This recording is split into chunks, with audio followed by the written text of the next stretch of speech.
The moment your eyes open, the first battle of the day has already begun.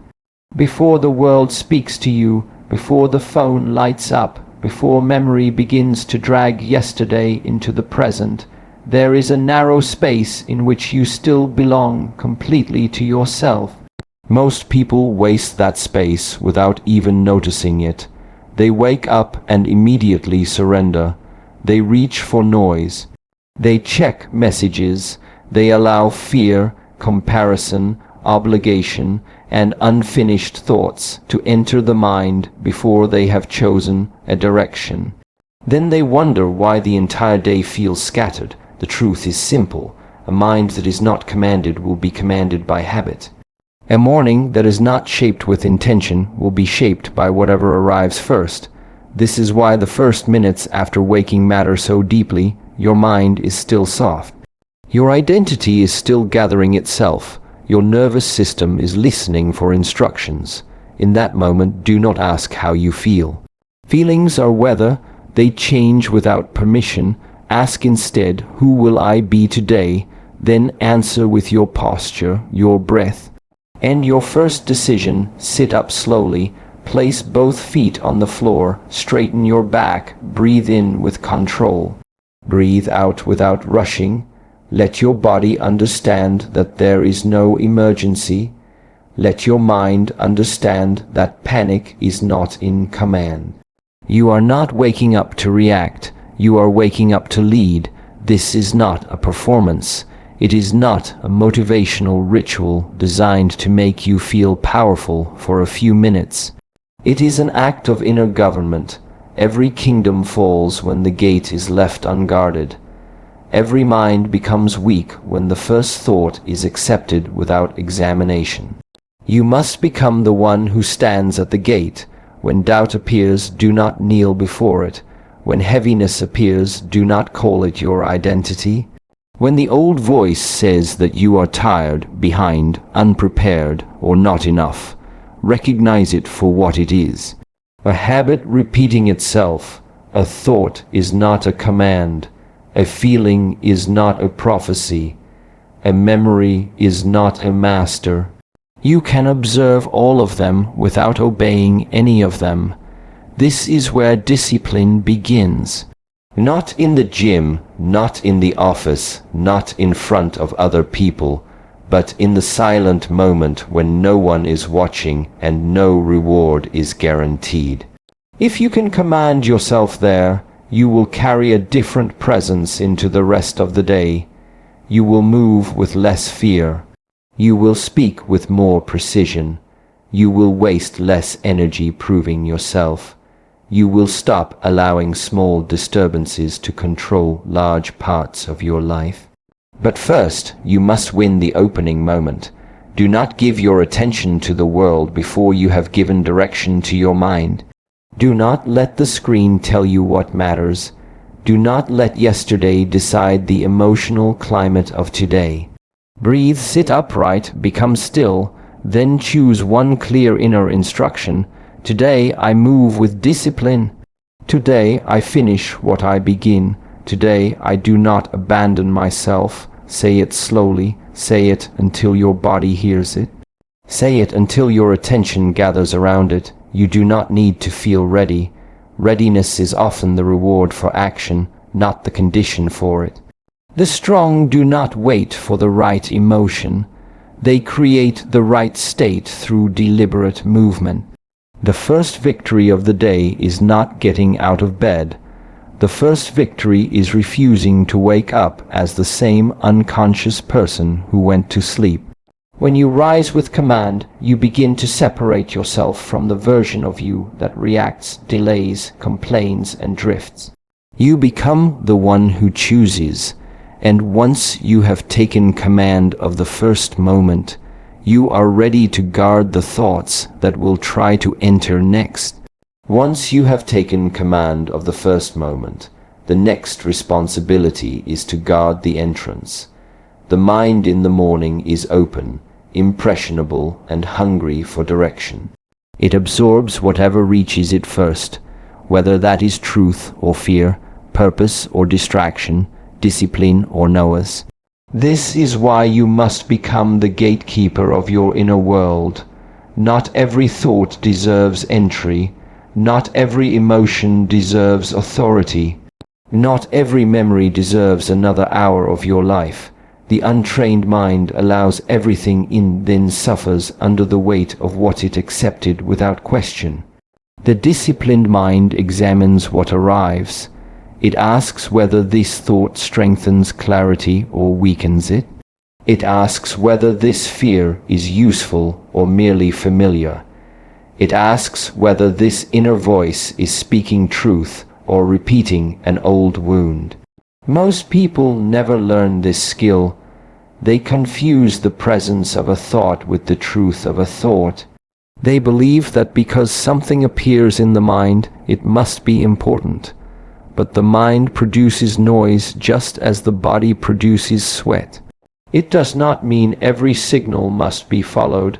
A thought can arise and still be false. A feeling can be intense and still be misleading. A memory can be painful and still have no authority over the present. Your task is not to stop every unwanted thought from appearing. Your task is to stop giving it a chair at the center of your mind. When doubt enters, notice it quickly. Do not build a conversation around it. Do not ask it to explain itself. Do not let it multiply. Close it as you would close a broken program that drains the entire system within a few seconds. Redirect the mind towards something firm. Replace "I am already behind" with "I begin from where I stand." Replace "today will be difficult" with "I am prepared to meet difficulty." Replace "I do not know if I can do this" with "I will take the next necessary step." This is not denial, it is leadership. You are not pretending that challenges do not exist. You are refusing to let fear interpret them for you. The gatekeeper does not sleep while danger enters. The gatekeeper remains calm, alert, and precise. You must practice the same discipline with what you consume before your mind has found its center. Do not feed it other people's opinions. Do not fill it with outrage, comparison, bad news, or endless demands. The first information you receive becomes a lens through which you begin to see the day. If that lens is covered in anxiety, everything will appear threatening. If it is covered in comparison, everything will appear insufficient. If it is shaped by purpose, even difficulty becomes useful. Protect the first layer of attention. Let silence reach you before the world does. Let your own values speak before a stranger speaks through a screen. There will always be voices trying to tell you what to fear, what to desire, what to prove, and who to become if you do not know your own direction. You will borrow theirs. This is how people lose themselves without realizing it. They wake up as one person and become a collection of reactions by noon. You must interrupt that pattern early. Stand guard, observe what enters, refuse what weakens you, keep what sharpens you. You are under no obligation to believe every story your mind creates. You are under no obligation to continue every emotional pattern you inherited. You are under no obligation to carry yesterday into today simply because it feels familiar. The gate belongs to you. The decision belongs to you. The morning belongs to you. And when the gate is protected, the mind begins to clear. When the mind clears, the body no longer needs to rush. When the body stops rushing, you are ready to discover the quiet strength that appears only when you learn to slow down. When the gate is protected and the mind begins to clear, the next temptation is speed. The world has trained you to believe that moving faster means becoming stronger. You wake up and immediately feel late. You think about everything that must be done. Your breath becomes shallow. Your shoulders tighten. Your thoughts begin to race ahead of your body before the day has truly started. Your nervous system is already preparing for danger. This is how panic enters without announcing itself. It does not always arrive as fear. Sometimes it arrives as urgency. Sometimes it sounds like responsibility. Sometimes it tells you that you must move faster or you will fall behind. But a hurried mind is rarely a clear mind. It reacts before it understands. It confuses pressure with importance. It makes small problems feel enormous because it has lost the space required to see them correctly. This is why slowness is not weakness. Deliberate slowness is resistance. It is the decision to refuse the emotional speed of the world. Sit still for a moment. Let your hands remain empty. Breathe in slowly. Allow the breath to travel deeper than the chest. Breathe out longer than you breathed in. Feel the body receiving the message that it is safe. Your nervous system does not always respond to words. It responds to rhythm. A fast rhythm tells it that something is chasing you. A slow rhythm tells it that you are present, aware, and in control. When you move calmly, you are not wasting time. You are preventing fear from spending your energy before the work begins. Many people live the entire day in a state of hidden emergency. They rush while eating. They rush while speaking. They rush while listening. They rush even when there is nowhere to go. Their bodies are in one place, but their minds are already fighting the next hour. This constant inner movement destroys precision. It makes them impatient with others and disconnected from themselves. They believe the answer is more effort. But what they need is a slower mind. A calm mind sees what panic cannot see. It notices what matters. It separates the urgent from the essential. It chooses the next action without carrying the weight of 10 future actions at once. Snorts, you do not need to solve the entire day in the first 10 minutes. You need only to meet the present moment completely. Wash your face slowly, drink water without looking at a screen, walk with awareness. Let each movement tell the mind that there is no need to flee. This is not laziness. Laziness avoids action. Calmness prepares action. The warrior does not waste strength by swinging the sword before the opponent arrives. The warrior studies the ground, controls the breath, and waits until movement becomes necessary. You must learn the same economy of energy. Do not spend yourself on imagined disasters. Do not rehearse arguments that have not happened. Do not carry unfinished conversations into the morning. Each time the mind rushes toward fear, bring it back to the body. Feel the feet on the floor. Feel the air entering the lungs. Feel the spine becoming upright. The present is smaller than the mind makes it. The task in front of you is often manageable. It becomes unbearable only when you attach the whole future to it. Slow down enough to see one step. Then take it fully. Calmness is not the absence of intensity. It is intensity without chaos. It is strength that does not need to tremble. It is power that does not need to shout. When others react, you observe. When others accelerate blindly, you remain deliberate. When pressure rises, you lengthen the breath and shorten the distance between attention and action. This is how you stop the survivor state from controlling the day. This is how you preserve clarity before the first challenge arrives. But once the body becomes calm, another layer of disturbance becomes easier to hear. The old conversations, imagined conflicts, comparison rug, and unfinished fears begin to whisper from within.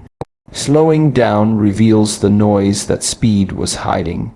And now that you can hear it clearly, you are ready to cut it off before it grows. Once slowing down reveals the noise that speed was hiding, you must decide what deserves to remain. The mind can become crowded long before the day begins. Old conversations return. Imagined arguments repeat.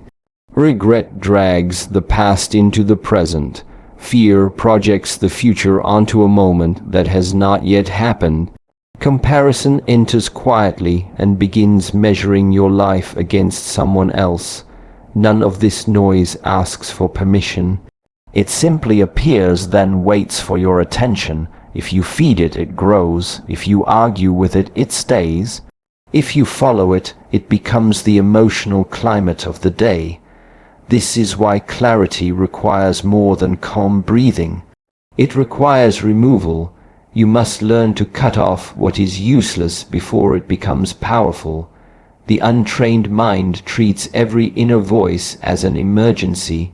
It revisits every insult. It rehearses every possible failure. It spends precious energy preparing for battles that may never occur.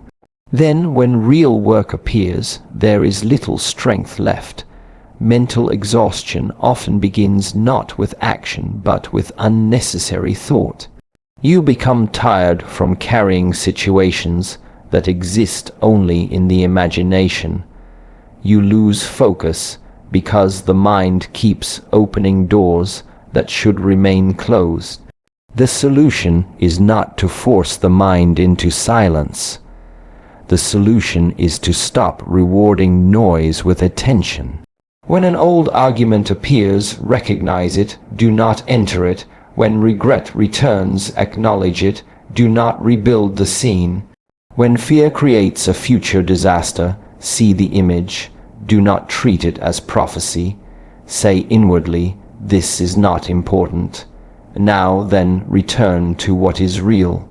Return to the breath, return to the room, return to the one task that stands in front of you. Attention is a form of currency. Whatever receives it becomes stronger. If you continue paying fear, fear will build an empire. If you continue paying resentment, resentment will occupy the mind. If you continue paying comparison, your own path will become invisible. You must spend attention with discipline. Ask whether a thought helps you act, learn, prepare, or understand. If it does not, it is noise. Let it pass without ceremony. You do not need to defeat every thought. You only need to stop serving it. This is the deeper meaning of mental strength. It is not the ability to think more, it is the ability to refuse what does not deserve thought. The mind becomes sharp through subtraction. A blade is useful because the unnecessary metal has been removed. Your attention becomes powerful in the same way. Remove the imagined conflict. Remove the endless explanation. Remove the need to prove yourself to people who are not present. Remove the habit of replaying what cannot be changed. Each act of removal creates space. In that space, you begin to hear your own direction again. You notice what matters. You see what can be done. You stop confusing emotional movement with progress. There is a great difference between processing something and circling around it. Processing leads to understanding. Circling only deepens the groove. When the same thought returns without offering new truth, close the door. Do not give it another hour simply because it has visited before. Familiarity does not make a thought valuable. Repetition does not make it true. Protecting clarity also means protecting what enters from the outside. Do not begin the morning with outrage, gossip, comparison, or the demands of strangers. Every image, massage, and opinion leaves a trace. You cannot invite chaos into the mind and expect peace to remain untouched. Choose silence before noise. Choose purpose before reaction. Choose what strengthens the person you are becoming. The quality of your life is connected to the quality of thoughts you allow to stay. Not every thought can be prevented, but every thought can be denied a throne. You are the keeper of that inner space. You decide what remains, you decide what leaves, and when the unnecessary noise has been cleared away, the mind no longer pulls you in 10 directions. It becomes quiet enough to build something deeper, a stable emotional center that does not collapse when the world begins to push against it. Once the noise has been cleared, you are left with something more difficult to manage: your emotional state. Thoughts may begin the disturbance, but emotions give it weight. Fear tightens the body, anger narrows perception, shame drains courage, anxiety makes the future feel present. Many people become servants to these reactions because they confuse intensity with truth. They believe that if an emotion is strong, it must be accurate. But emotions are signals, not always instructions. They reveal that something is happening within you, yet they do not always reveal what is real. This is why emotional stability must be built before the world begins to test it. You do not wait for the storm to learn how to stand. You strengthen the foundation while the morning is still quiet. Begin with a breath, slow it down until the body stops preparing for danger. Let every exhale release the tension you were carrying without awareness. Feel the face soften, feel the shoulders drop, feel the heartbeat return to a steady rhythm. You are teaching the body that it does not need to obey every alarm created by the mind. This is not the suppression of emotion. Suppression pushes the feeling into darkness and pretends it does not exist. Stability allows the feeling to be seen without allowing it to take control.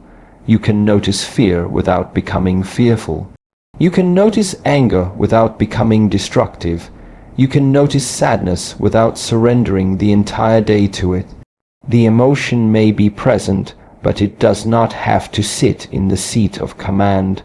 Build this understanding slowly. Say to yourself, this feeling is real, but it is not the whole truth. This moment is difficult, but it is not the whole day. I do not need to feel perfect in order to act with strength. These are not empty words. They are beams placed inside the structure of the mind. Each one supports you when pressure arrives. Gratitude can become another part of this foundation.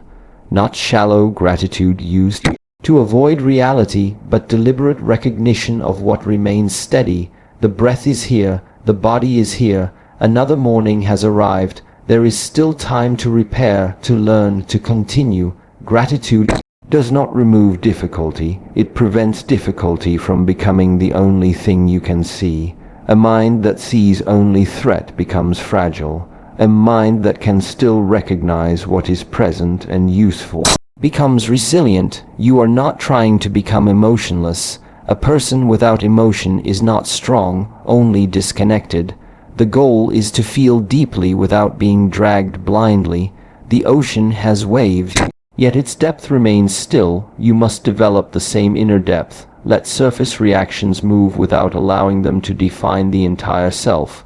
When the first challenge of the day appears, do not immediately answer from the emotion it creates. However, breathe, let the first wave pass, then choose your response from the deeper place you built in silence. This pause may last only a few seconds, but within it lives your freedom. Without the pause, you repeat old patterns. With a pause, you become capable of a new action. Emotional stability is not a gift given to a fortunate few. It is trained through repetition. Each morning you return to the breath. Each morning you refuse to dramatize every feeling. Each morning you create a small space between sensation and decision. Over time, that space becomes strength. People may misunderstand you, plans may fail, pressure may rise, but your center no longer depends entirely on what happens outside. You stop demanding that the world remain calm before you can remain calm. You stop asking other people to behave correctly before you can act with dignity. You become rooted in something more reliable than circumstance. This is what it means to pour concrete beneath your emotional life. You are not building a wall around the heart. You are building a foundation beneath it, and once that foundation is firm, your energy no longer spills into every passing emotion. It can now be gathered, directed, and placed behind one clear thought, strong enough to carry the weight of the entire day. Once your emotional foundation is steady, your energy must be gathered behind one clear thought. A scattered mind leaks power. It begins one task while thinking about 5 others. It carries one intention for a few minutes, then abandons it when discomfort appears. It confuses movement with progress and possibility with commitment. This is why one strong thought can be more valuable than 1,000 passing ideas. The mind does not become powerful because it contains more. It becomes powerful because it knows what to hold. Choose one sentence that expresses the person you intend to be today. Keep it simple, keep it exact. Let it describe an action, not a fantasy. I finish what I begin. I remain calm under pressure. I do the difficult thing first. I keep my word to myself. The sentence you choose becomes the spine of the day.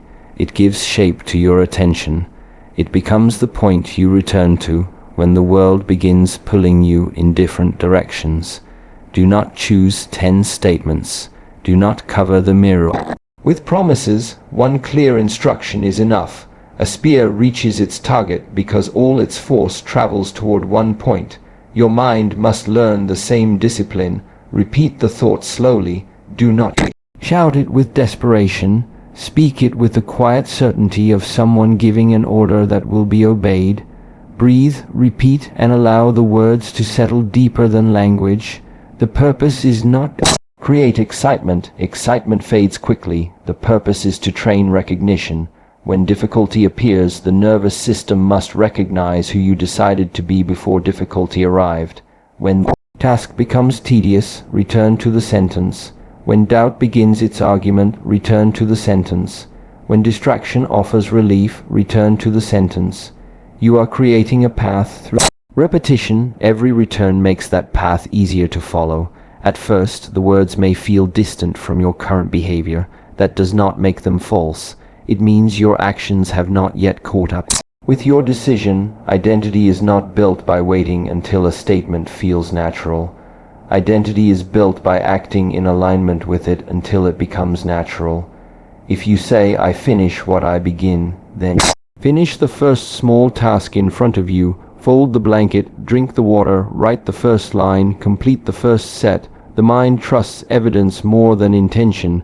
Every completed action becomes proof. Every kept promise tells the nervous system that your command has weight. This is how a sentence becomes a standard, and a standard becomes character. Many people change their direction whenever their mood changes. They begin the morning determined, then surrender at the first inconvenience. Their thoughts are not anchors, they are decorations. Your chosen thought must be heavier. It must remain when motivation leaves. It must follow you into discomfort. It must become the answer before negotiation begins. This does not mean becoming rigid or blind. It means refusing to let every temporary feeling rewrite your identity. The day will present new information. You can adapt your plan. You can change your method, but you do not abandon the quality you chose to embody. Calmness can adapt. Discipline can adapt. Courage can adapt. The core remains while the strategy changes. That is true focus. Focus is not staring at one task without movement. It is protecting one governing principle while moving through many tasks throughout the morning. Ask whether your next action agrees with the sentence you selected. If it does, proceed. If it does not, correct yourself. Without drama, do not waste time condemning the mistake. Return to the point. The power is in returning. Each return strengthens the inner line that guides the day. Soon the thought no longer feels like something you are saying.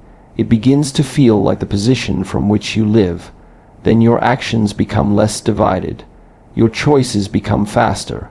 Your energy stops scattering across endless possibilities. You move with one direction, but even a clear thought can remain only an intention if it is not sealed by a boundary.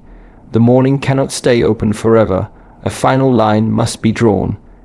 moment when inner preparation ends and action begins. That line waits at 7:59. 7:59 is not merely a time on the clock. It is the final boundary between preparation and participation. Before this moment, the morning belongs to you, your breath belongs to you, your attention belongs to you, your identity is still being shaped in silence. After this moment, the world begins to make demands. Massage arrives, responsibilities gather. Other people bring their urgency, expectations, moods, and noise. If you have not established yourself before, then you will spend the rest of the day reacting to whatever reaches you first. This is why a deadline matters. Without a boundary, preparation becomes endless. You keep thinking, adjusting, waiting, and searching for the perfect state. But the perfect state never comes. Strength is not created by waiting until you feel ready. Strength is created when a clear line forces you to act. 759 becomes that line. By then, the breath has been controlled, the gate has been guarded, the mind has slowed, the noise has been cleared, the emotions have been stabilized, one governing thought has been chosen. Nothing more is needed. You do not need another video, you do not need another promise. You do not need to negotiate with the part of you that still wants comfort. The work of preparation is complete. Now the work of embodiment begins at 7:59. Stand up.